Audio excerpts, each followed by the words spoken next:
Tuhan menurunkan agama untuk mengatur semesta raya ini. Semesta ini bersifat multidimensional, sehingga aturan-aturan tersebut pun bersifat multidimensional.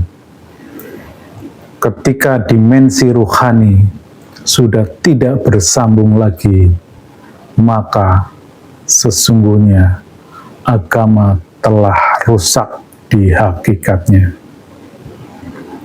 Jumpa lagi di channel Mbah Mun Ajat Karimullah, sebuah channel yang membahas tentang tasawuf dalam perspektif ilmiah wa amalia. Kali ini kami akan melanjutkan lagi bahasan kita, yaitu tentang rusaknya agama samawi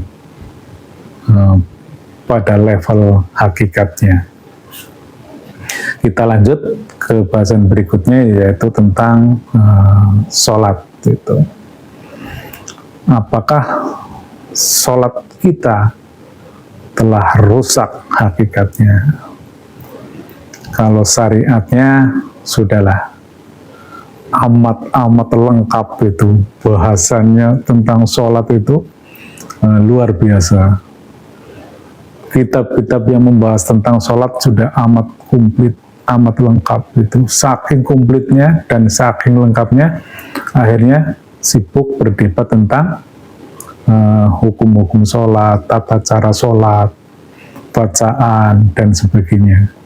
Tetapi sedikit sekali yang membahas kebersambungan sholatmu antara kita dengan Allah Subhanahu wa Ta'ala.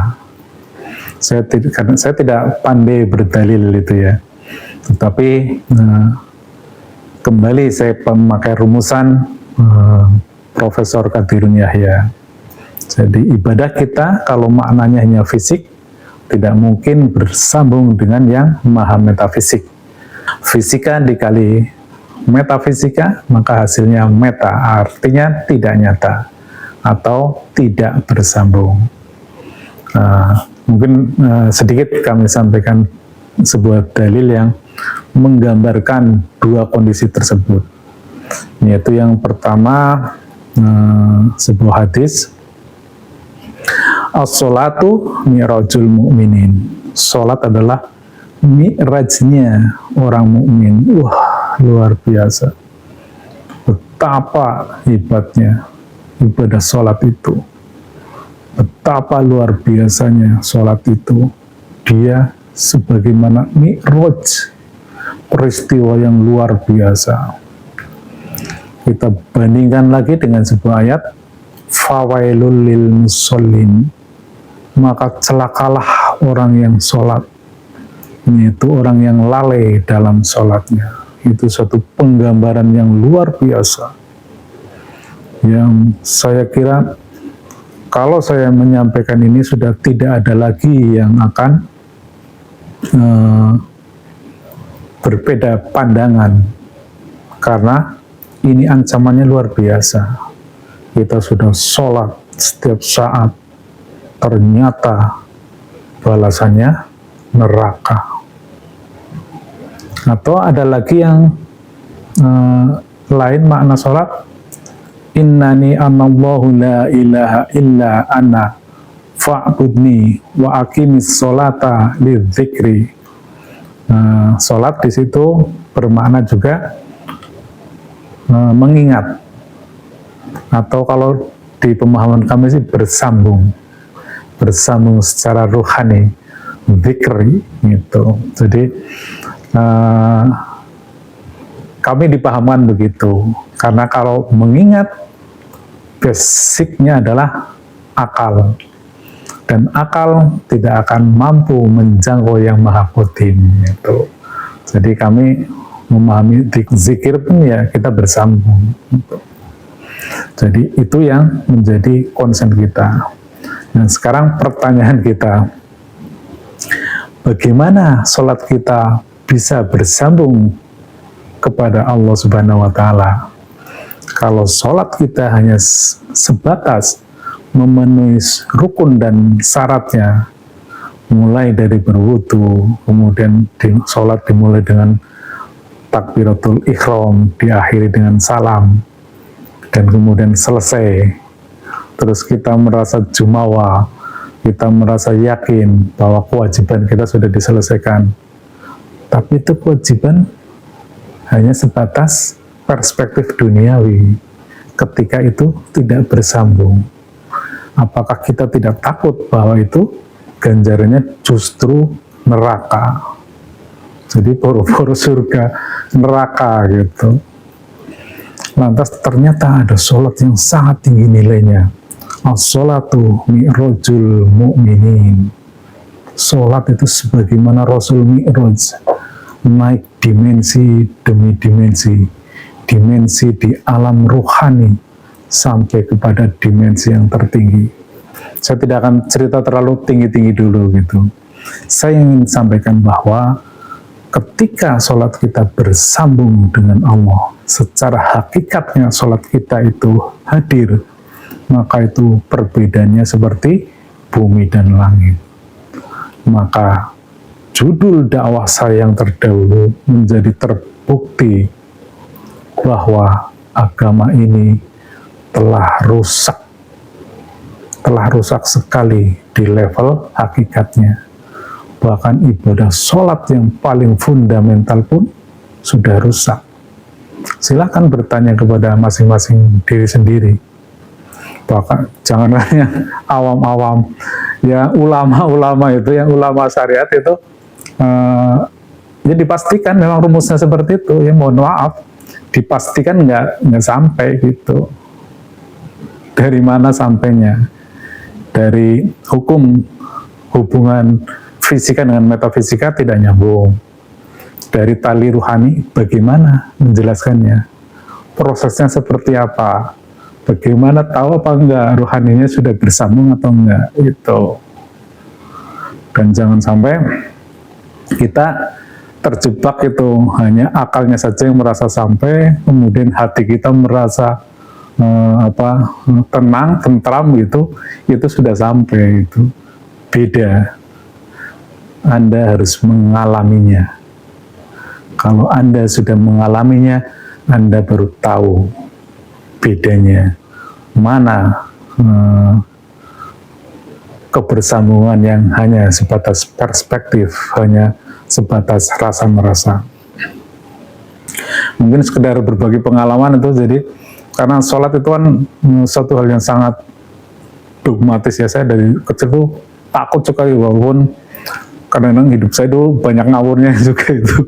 Tetapi kalau sholat itu untuk meninggalkan, wah takutnya luar biasa itu. Jadi sholat, puasa itu saya hampir tidak pernah meninggalkan itu, karena saking takutnya dogma itu. Sehingga saya serius ketika sholat itu. Sampai akhirnya saya belajar sholat khusyuk itu. Dan ya kadang-kadang juga memang berhasil juga itu, sholat khusyuk itu.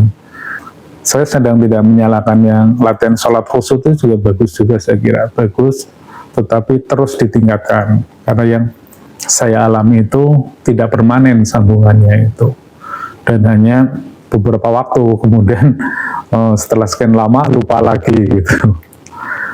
Dan sepertinya banyak main di akal gitu. Kalau saya dulu ya, mungkin saya keliru cara memahaminya, tetapi yang saya rasakan itu, karena saya banyak momen di akal dan perasaan. Tetapi kalau yang ini, karena ruhani saya dibuka, jadi tetap saja ini dimulai dari berbaiat, itu ruhani saya diaktifasi, ditanamkan nur iman dan nur kitab, sehingga kebersambungannya itu makin lama tuh makin intens itu, makin kuat dan makin tidak berlepas itu. Bahkan akhirnya saya mulai memahami apa itu sholat daim itu, sholat yang tidak pernah berlepas. Ini tingkatannya lebih ini lagi sih, tetapi sebagai gambaran saja gini, ketika kita sholat 5 waktu kan sehari hanya berapa menit kita bersambung. Bagaimana kalau kita dicabut nyawanya pada saat ingatan kita kemana-mana gitu. Jadi kalau rohani kita yang sudah bersambung, itu lama-lama bersambungnya itu permanen gitu. Jadi di hati kita sudah nggak ada yang lain lagi itu. Tapi lama itu ya, itu prosesnya lama. Tetapi itu harus dimulai itu. Karena sekali lagi, ketika rohani kita tidak bersambung, maka sholat kita dan ibadah-ibadah kita yang lainnya hanya bermakna sebatas ritual duniawi. Itu mengerikan sekali. Dan kita tetap merasa aman-aman saja. Dan memang nggak mudah juga. Ilmu rohani itu hanya sedikit itu, walaupun kita dikasih tahu.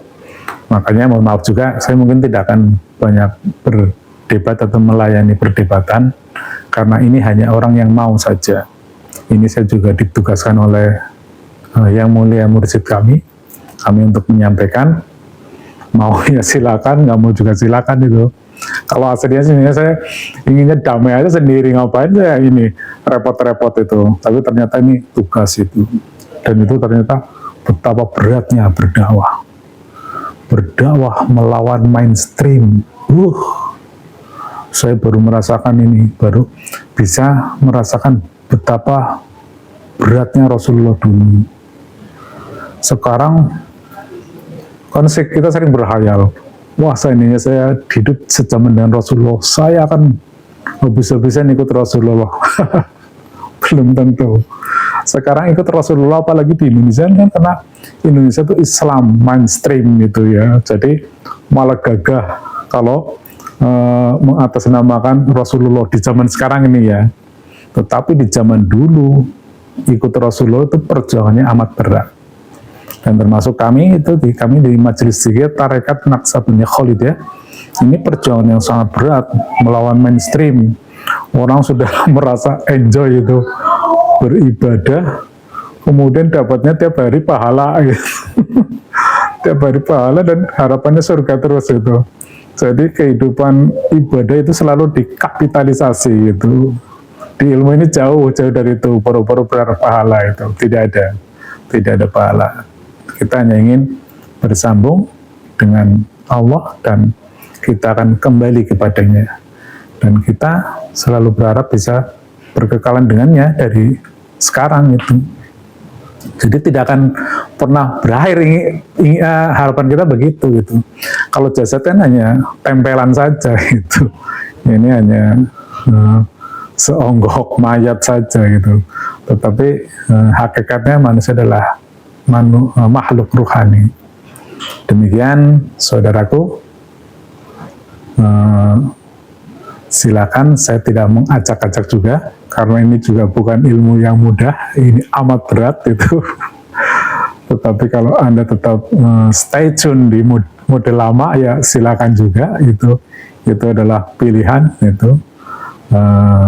Demikian illahi anta maksudi waridho kamatlubi. Assalamualaikum warahmatullahi wabarakatuh.